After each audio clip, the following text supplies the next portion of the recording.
आज 21 फरवरी 2017 है। हम गीतांजलि गार्डन से श्याम साधु बोल रहे हैं। आज हमें पता लगा कि स्मृति ईरानी रायबरेली की धरती को पवित्र करने आ रही हैं। तो मैंने घर में भी कहा, हमने कहा भैया चूल्हा भले न जले, लेकिन आज उनके भाषण को सुन के उनके मनोबल को हमको बढ़ाना है कि यह रायबरेली जो है, जो रायबरेली विधवा अनाथ हो चुकी है, वहाँ पर उसके बारे में उनको कुछ बताया जाए। और यह आश्चर्य की बात, महिलाओं की सीट हमेशा से रही है ये, और शायद हमको लगता है कि ये अगले चुनाव में स्मृति जी को ही रायबरेली का कमान जो है वो संभालना पड़ेगा। एक आश्चर्य की बात है कि सामने आप गदहा वार्ड देख रहे हैं, इसको हम आपको क्लोजअप में भी दिखा रहे हैं। गदहा वार्ड, ठीक, जो आज तक आपने जीवन में आप लोगों ने नहीं देखा होगा, उसी को मैं दिखा रहा हूँ। ये वार्ड अंदर से देखिए बल्ली लगी हुई है, छत इसका गिरने वाला है, इसलिए गधे भैया की भी हिम्मत नहीं पड़ रही है कि ये अंदर जा कर के अपने वार्ड में बैठें जाके। आज ये करीब लगभग 2 महीने हो रहे हैं। इनका बड़े बड़े जख्म थे, अगला पैर बिल्कुल नीचे से बेकार हो गया था। आज वही उनको एकदम ठीक हो गए हैं, केवल ज़रा वो मजबूत हो जाए इसलिए मैं इनको घर में रखे हूँ। आज तक आप लोगों ने न कहीं सुना होगा, न पढ़ा होगा, न देखा होगा। इनके नाम के 7 नाम के मंत्र को भी मैंने YouTube पर डलवा दिया है। शायद पूरे हिंदुस्तान को ये बात नहीं मालूम होगा कि गधे के नाम के मंत्र भी थे, और उनको मैंने YouTube पर डलवा दिया है। रामानंद शास्त्री जो थे, आज इस दुनिया में नहीं है, उन्हीं के द्वारा इनके नामों का उच्चारण किया गया था। यही देवी की भक्ति है। अरे जिस भारत में गाय गधे कुत्ते तक की मंदिरों में पूजा की जाती है, अरे उससे बड़ा देश, उससे बड़ी संस्कृति पूरे वर्ल्ड में कहाँ होगा। लेकिन इसको कोई अगर जीवित रखे है, उसको लोग सहयोग तो करो। रायबरेली के जो क्या नाम यहाँ सब थे, अरे भाई अब किनका राज्य था, हम सुबह सुबह नाम लेंगे तो हमको स्नान करना पड़ेगा, मुँह मेरा गंदा हो जाएगा। हम किनका नाम लें? एक तो अगर टूटे फूटे सीमेंट की चादरें हमको दिए होते ना, तो हम इसको गिरवा करके उसको छवा देते, ताकि हमारे यहाँ गाय गधे कुत्ते कोई भी जानवर, एक जानवर आ गया समझिए हमारी मौत हो गई। हम इसलिए कि हम 78 साल के हो गए, ये इतना बड़ा पेड़ पौधा फूल फुलवाड़ी रोज़ का बंदर भोज है, एक अकेला आदमी, हमारी उम्र देखिए, हमारे काम को देखिए, जो विश्व में किसी ने नहीं किया वो श्याम साधु कर रहा है, यही दिखा रहा है। तो लोगों को सहयोग देना चाहिए, हैं, इसमें आके मिलना चाहिए कि हाँ भाई हम क्या करें। खैर भैया हमको कोई सहयोग दो न दो, हमारी गीता और अंजलि 2 बेटियां काफ़ी हैं, और एक हमको अभी हाल में मिले हैं भुवेंद्र सिंह और एक राकेश सिंह रहे राखाने वाले। इन लोगों से हमको सहारा मिल रहा है, बाकी अकेले तो हम जो कर रहे हैं कर ही रहे हैं।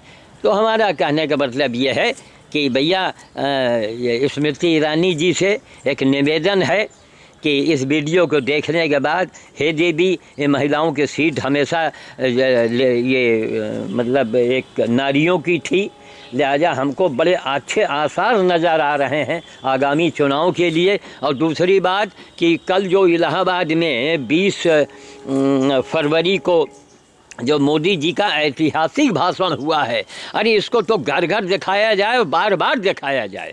और टीवी चैनल वालों से मेरा एक निवेदन है, जैसे वो तमाम सवाल करते हैं कि आपने ये किया, वो थोड़ा इधर भी थोड़ा उधर भी, या कुछ व्यंग्य भी, वो लोगों से सवाल न करें, वो पहले रायबरेली की सड़कों को ज़रा दिखा दें। जो भी टीवी चैनल वाले रायबरेली में आ रहे हो, वो ज़रा रायबरेली की सड़कों को दिखावें, और हमें न दिखावें। हम अपने आप YouTube पर पहुँच गए हैं और दुनिया को हम एक तमाचा मार रहे हैं, दुनिया को धिक्कार रहे हैं कि दुनिया वालों, अरे ज़रा ये भारत को पहचानो, बीज कभी मरता नहीं है। मैं ऋषि मुनि के संतान हूँ, ये जहाँ उन्होंने हड्डी को दान में दे दिया था, आप तक। तो मैं वही काम कर रहा हूँ। आज यूट्यूब को लाखों सलाम, और उससे ज़्यादा हम उनको सलाम करते हैं, उनको प्रणाम करते हैं, क्या नाम जो हैं अंबानी परिवार, और उनसे ज़्यादा प्रणाम क्या, हम तो मोदी जी के भाषणों को सुनते हैं ना, तो हमारे अब हम क्या बताएं, हम कैसे उसको दर्शावें हम कि मोदी जी के बारे में। स्मृति ईरानी जी, आप एक महिला हैं, एक आप माँ हैं, आप किसी के दर्द को समझती हैं। हमको मोदी जी के चरण में एक मिट्टी ज़रा सा छुआ करके हमको उसको आप भिजवा दीजिएगा, फिर देखिए उसको हम कितने लोगों के मस्तक पर लगवाते हैं। अरे हमको इस बात के लिए भारत को जगाना है, हमको भारत को बताना है। अरे कल वाले भाषण सुनने के बाद, अरे मोदी के विरोध करने वालों, ज़्यादा अच्छा है कि तुम साइलेंट हो जाओ। क्यों, तुमको जब भाई तुमको मान लो गिरने वाले हो तो पहले से ज़मीन में बैठ जाओ, तुमको कोई नहीं गिराएगा, वहाँ से ज़मीन में बैठ जाओ। तुम देश की चिंता करो, अपनी चिंता छोड़ो। यहाँ के नेता, आज तक हमने 70 साल हो गए, देश हमारे सामने आज़ाद हुआ है। यहाँ के नेताओं को हमने अपने बारे में चिंता करते हुए देखा है। भाई भतीजावाद, अरे अब कुछ कहवाइए मत। और सपाइयों के द्वारा जब हमारा खून बढ़ जाता है, सपा नेताओं के शर से हमारी संपत्ति हाल में छीनी गई है। 1 साल हो रहे हैं, हम एक मिनट का इंतज़ार कर रहे हैं कि इस मुद्दे को हम मोदी जी के सामने रखेंगे। ये क्या मतलब, पूरे वर्ल्ड के लिए हम एक तरीके से चुनौती बन गए हैं। हम किसी भी पार्टी, किसी भी देश के, किसी भी, चाहे वो संत हो, कोई भी हो, बड़ा से बड़ा, और नोबेल पुरस्कार विजेता ही क्यों ना हो, उसके लिए मैं चैलेंज हूँ। आज मैं चुनौती बन चुका हूँ। करो हमारा मुकाबला। पूरी ज़िंदगी देख रही, करोड़ों की संपत्ति थी, और सब यही पेड़ पौधा फुलवाड़ी, अगल बगल में देखिए, जहाँ देखिए बिल्डिंग, यहाँ बिल्डिंग, वहाँ बिल्डिंग। सोनिया जी का बगल में वो पुराना कार्यालय था, वो बिल्डिंग चारों, और हम ये पेड़ पौधे और इस गधे की सेवा में ताउम्र पूरी ज़िंदगी इसी में मैंने खपा दिया। कि इसलिए कि हमारी बेटियां हैं भाई, वो लड़कियां जो हैं वो पिता का लिहाज करती हैं। काश हमारा बेटा होता कि इस गधे को भी भगा दिए होता और हमको भी घर से निकाल दिए होता अब तक। तो कहने का मतलब ये, देख रहे हैं बिल्कुल खंडहर ऊपर से गिर रहा है। इसलिए भैया, इसके गधे भैया की भी हिम्मत नहीं पड़ रही कि इसके अंदर वो प्रवेश करें। इनका टेम्परेरी वहाँ बना हुआ है, वहाँ पर जो टीन छाया हुआ है। अब ये देखिए आगे जख्म था, पैर इसका देखिए आगे खुर नहीं है, गौर करें, इसके अगले पैर में खुर है ही नहीं है। आप लोग कहेंगे ये देखिए इसका पूरा मांस पपड़ी निकल गई है, धीरे धीरे घाव सूख रहा है, यहाँ घाव, आगे घाव, पैर में घाव, नहीं, ये तड़प के मर गया होता ये देवी का वाहन जो है। लो भैया, इसको हम पलटे दे रहे हैं, तुम ऐसे खाओ आराम से, इसमें कई चीज़ मिला हुआ है ना, खाओ खाओ। तमाम गाजर भी है, ये भी है, वो है, मूली है। कहीं आपने नहीं सुना होगा। और हमारा पूरे जितने भी जो धर्म के ठेकेदार हैं हमको उनसे यही हमारा सवाल है कि ज़रा गीता पढ़ो। अगर गीता के बाहर आप बोलते हैं तो फिर हम क्या कहें आपको। हम गीता में क्या लिखा है, जो मनुष्य प्राणी मात्र में अपने आप को देखता हो वही योगी है। तो केवल कथा सुनाने से और सुनने से आप योगी थोड़े कहलाएंगे, आपको करना पड़ेगा, करके दिखाओ। तो मैं अंत में, आज मैं हर हालत में, पता लगा है बरगद चौराहे पर जहाँ मैं रोज़ बंदर भोज करता हूँ जाके, वहीं पर स्मृति ईरानी जी, आज उनका पदार्पण हो रहा है। रायबरेली आज पवित्र हो जाएगी। हमको रायबरेली को गंगा जल से नहीं धोना पड़ेगा, वरना बाप रे बाप, सड़कों की हालत तो देखिए। अरे टीवी चैनल वालों, ज़रा रायबरेली की सड़क तो दिखा दो पूरे हिंदुस्तान को। ये VIP कहलाता है, ये रायबरेली है ये, हैं? यहाँ ये फैक्ट्री रही और ये फलाना था, धमाका था, बाबा ने हमारे घी खाया था, हैं? आपके हाथ में चिकनाहट लगी है। बेवकूफ़ लोगों को बनाना। अरे कल के मोदी जी के कल के वाले इलाहाबाद वाले भाषण से अरे रोम रोम रोम रोम समझिए एकदम से कांप गया एकदम। अरे बाप रे बाप, कितनी बड़ी बड़ी स्कीमें। अरे जो आदमी काम करता हो ललकारता है। बतावे हमको कोई मोदी जी के बारे में कि कहीं संपत्ति हड़पी गई हो। और रायबरेली में तो एक रिकॉर्ड है इस बात का, सपा नेताओं के साथ से कितनी संपत्ति हड़पी गई है, बिना जब जांच होगी खुद पता लग जाएगा। अरे टीवी वालों ज़रा ये भी तो पता लगाओ, अरे ज़रा घर घर टीवी वालों एक ये लोगों को बुलाओ, इकट्ठा करके पूछो कि किन किन लोगों को सरकार से, उत्तर प्रदेश सरकार से और कांग्रेस के किन किन लोगों को कौन कौन सी पीड़ा पहुंची है, वो लोग अपनी दास्तान बतावें। उसको हिंदुस्तान उसको सारे टीवी पर दिखाइए ताकि जनता की आंखें खुलें।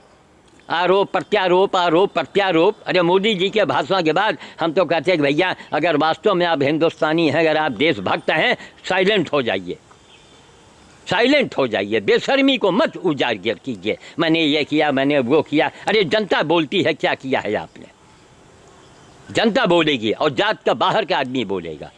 हम किसी उनके हम कोई जातवाद वाले व्यक्ति नहीं, हमने नाम के आगे से अपनी जात को हटा करके हमने दलित समाज को एक संदेशा दे दिया है। पूरे वर्ल्ड में, पूरे भारत में किसी ने इस काम को नहीं किया और श्याम साधु ने करके दिखाया। तब आज यूट्यूब पर हम छा गए हैं एकदम से।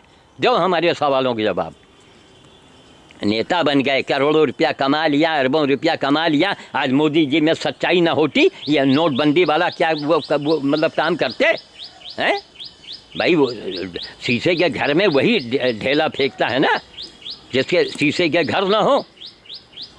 तो मोदी जी की जैसी ईमानदारी, मोदी जी की जैसा त्याग, इसलिए मैं ये कहता हूँ मोदी जी का एक चरण। और स्मृति ईरानी जैसा वहाँ भीड़ में तो हम पता नहीं पहुँच पाएंगे ना पहुँच पाएँ। अच्छा, लोगों में जेलेसी बहुत होती है। रायबरेली का कोई बीजेपी के नेता नहीं चाहेगा कि श्याम साधु को स्मृति ईरानी से मिलवा दे। नहीं नहीं नहीं नहीं, नहीं। क्यों? वो कहीं छोटा ना हो जाए, हमको इसकी चिंता नहीं है। हमें ना कोई टिकट लेना है और ना ही हमें वो लेना है। हम तो ये चाहते हैं कि बीजेपी जो है एक बार पूरे भारत को, अरे मोदी के कार्यकाल में, मोदी जी के राज में एक बार भारत भारत हो जाए, एक बार हमारा देश देश बन जाए, उसके आसार नज़र आ रहे हैं। कहाँ तक मोदी जी को उपलब्धियों को गिना में, कल इलाहाबाद वाले भाषण में उन्होंने सब कुछ कह डाला है, कुछ कहने को बाकी नहीं है जो उन्होंने बातों को नहीं बताया। तो हम अपनी वाणी को विराम दे रहे हैं और हमारा यही कहना है कि भैया कम से कम ये समझो कि ये रायबरेली है, रायबरेली का एक आदमी श्याम साधु। और मजे की बात देखिए कि हमारा जन्म जो है वो बिहार का है।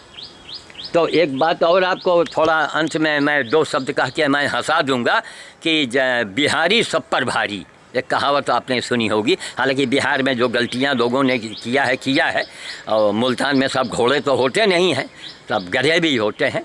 तो लेकिन यह कि बिहार के में अगर है बिहारी सब पर भारी, आप हुकुम देव को ले लीजिए। मोदी जी की आंखों में आंसू आ गए हैं, भावुक हो गए। क्यों भावुक हो गए? मैंने कहा, ट्विटर में डाला है, मोदी जी शंकर जी के स्वभाव के हैं। देखिए तुकबंदी के बाद कहाँ गुजरात, कहाँ बनारस, क्यों शंकर जी ने बोला कि उनको जिताया वहाँ पर। मोदी जी का स्वभाव शंकर जी का है। शंकर जी क्या है? भोले, और बगल में क्या रखे हैं? भाले, और समय समय पर करते हैं तांडव। तो 8 नवंबर को 8 नवंबर को रात को 8 बजे अष्टग्रही का योग। देखिए मोदी जी को अब कई नामों से सुशोभित अब किया जाएगा। जैसे बहुत जो देवी देवता होते हैं ना, उनके बहुत से नाम होते हैं उनके कार्यों के अनुरूप। जैसे हनुमान जी का है पवन पुत्र हो गए, अंजनी पुत्र हो गए, बजरंगी हो गए, वगैरह वगैरह। इसलिए मोदी जी ने 8 नवंबर को रात में 8 बजे अष्टग्रह लगाया पूरे भारत पर, और 9 नवंबर को नव भारत का निर्माण की बुनियाद रखा। जब भगदड़ मची, भाई राक्षस लोग यानी भागने लगे, तो 9 भारत का 9 नवंबर को, वो हमारा इस भाषण है उसमें 9 नवंबर में जो हम बैठ के बोल रहे हैं। तो हमारा मतलब है कि मोदी जी के चरण के धूल के एक एक कण को कितना बेचारे चिल्ला रहे हैं कि कितना देश के लिए सेवा कर रहा है मोदी है। अरे मोदी तो देश का भगवान हो चुका है। अब उसके चरणों के एक एक कण कण के उसके मोदी जी के चरणों के जरा भी धूल हो उसके एक कण को मैं प्रणाम करता हूँ।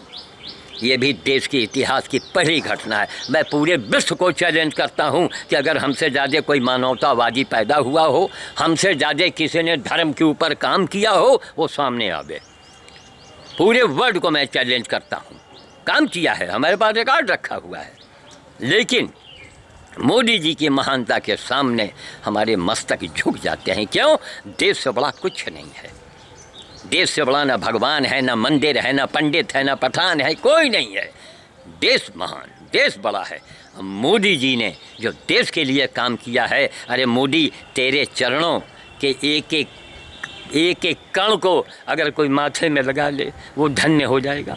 जय हो, जय मोदी, जय मोदी, जय मोदी, जय हो।